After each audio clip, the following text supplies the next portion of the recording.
se raclent la gorge et toussent. La dernière chose que ma femme m'a jamais dite, écoutez bien, elle m'a serré la main et elle a murmuré « Walter, tu es la meilleure chose qui me soit jamais arrivée, mon Dieu. » Elle y croyait depuis 32 ans avant de me le dire. Et moi, musique, je l'ai laissé le croire. Alors vous me regardez probablement en vous demandant quel genre d'homme laisse sa femme mourir en pensant qu'il est un saint alors qu'il ne l'est pas. Un homme comme moi, j'ai trompé Ingrid une fois. Musique, il y a 40 ans, 41 minutes, j'ai compté plus tard. Je vous raconterai ça. Et elle ne l'a jamais su. Et c'est ça, ce qui me ronge depuis 40 ans. C'est de ça que parle cette vidéo. J'ai rencontré Ingrid lors d'une réunion sociale à l'église luthérienne de Bethléem sur la 4e avenue au printemps 1957.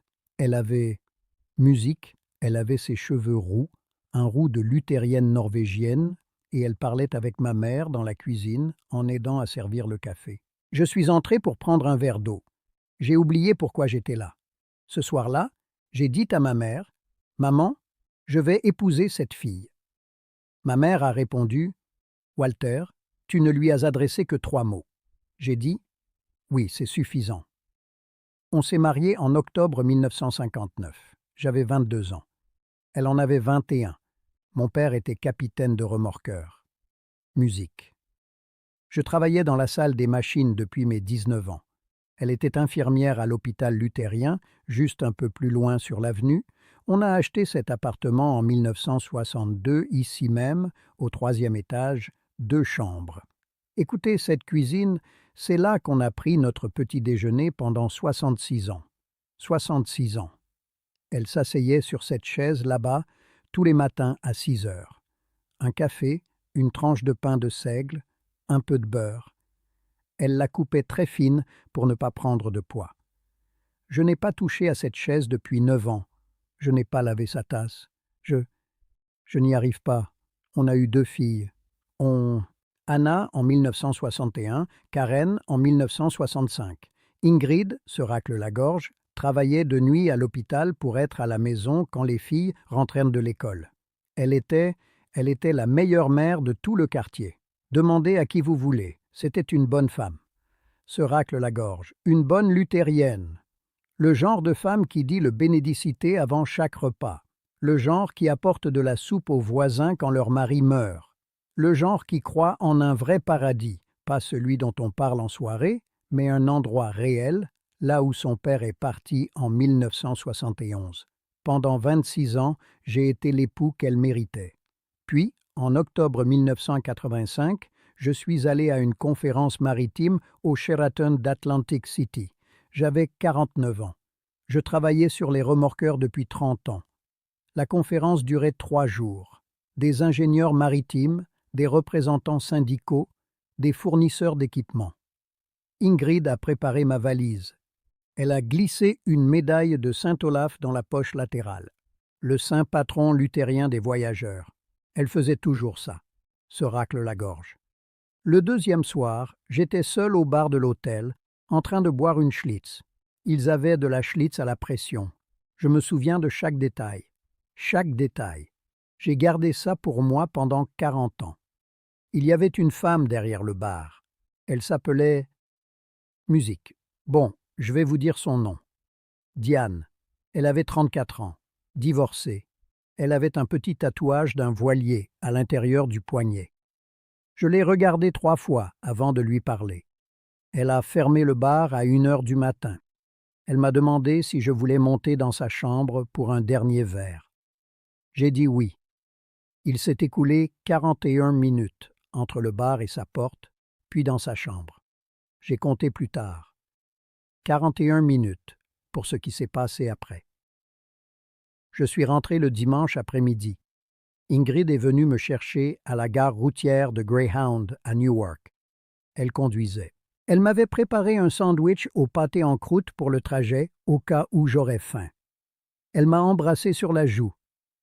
Elle m'a demandé si j'avais été sage. J'ai dit oui. Elle m'a cru. Elle m'a cru pendant 32 ans. Ce jour-là a marqué le début d'une guerre de 40 ans. On dit que ce qu'on ne sait pas ne peut pas nous faire de mal. Ce conseil, c'est pour le trompeur, pas pour le tromper. Ingrid n'a jamais su, jamais. Mais je vais vous dire une chose, le secret ne reste pas dans une boîte. Il voyage. Il était dans ma poitrine le jour de ses 65 ans, en 2003. Il était dans mes mains quand j'ai tenu notre première petite fille, Caroline, en janvier 1991. Il était dans ma gorge lors de notre dîner de noces de 40 ans à la salle norvégienne, quand elle s'est levée pour porter un toast sur le genre d'homme que j'étais. Mon Dieu, il était dans la pièce. Il était dans la pièce quand elle est morte. Le 12 décembre 2017, à l'hôpital Sloan Kettering, à 3h27 du matin. La perfusion goûtait. Le couloir était silencieux. Et elle m'a serré la main. Elle m'a dit que j'étais la meilleure chose qui lui soit jamais arrivée. Et je me suis senti comme un voleur. Je volais son réconfort, là, dans ce lit d'hôpital. Je ne méritais pas d'être celui qui lui tenait la main. Vous voulez connaître la vérité sur l'infidélité? Ça ne s'arrête pas quand elle vous pardonne, parce qu'elle ne le saura peut-être jamais. Ça ne s'arrête pas quand elle meurt, parce que la seule personne qui aurait pu vous absoudre est partie. Ça s'arrête quand vous mourrez, et puis ça se transmet à la personne à qui vous l'aurez dit, alors vous ne dites rien à personne. Vous portez ce fardeau seul. Alors pourquoi est-ce que je vous raconte ça dans une vidéo? Je vais vous le dire. Musique. Quelque part, là-bas, en train de regarder cette vidéo à 3 heures du matin, ou dans votre voiture sur un parking, ou au lit à côté d'une femme déjà endormie, il y a un homme dans la trentaine ou la quarantaine qui a fait quelque chose il y a 6 mois. Et toutes les colonnes de conseils sur Internet lui disent de tout avouer.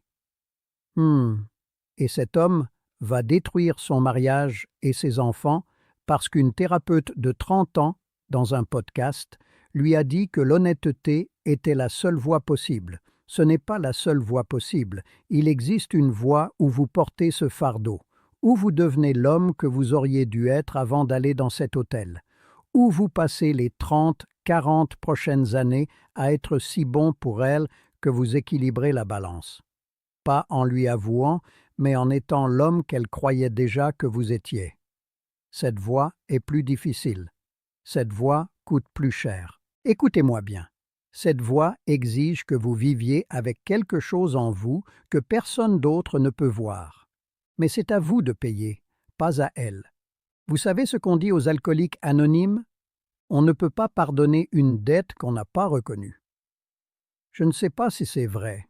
J'essaie de me pardonner une dette depuis 40 ans. La seule personne à qui j'aurais pu l'avouer est morte. J'ai trompé Ingrid une fois. 41 minutes. En octobre 1985. J'ai passé les 32 années suivantes. Chaque jour, chaque musique anniversaire, chaque visite à l'hôpital, chaque fois que Caroline obtenait son diplôme, à essayer d'être l'homme qu'elle croyait que j'étais. Je n'y suis pas toujours parvenu, mais je n'ai jamais arrêté d'essayer.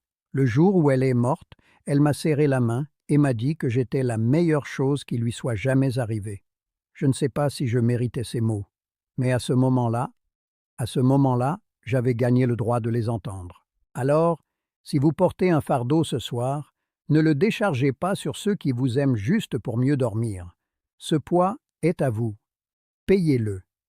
Devenez l'homme qu'elle croyait que vous étiez. Soyez cet homme pendant les 40 prochaines années. Rendez le mensonge vrai en le vivant. J'ai 89 ans. Je vais bientôt mourir. Peut-être ce soir. Peut-être dans un an. Ingrid et moi, on va avoir la conversation qu'on n'a jamais eue ici-bas.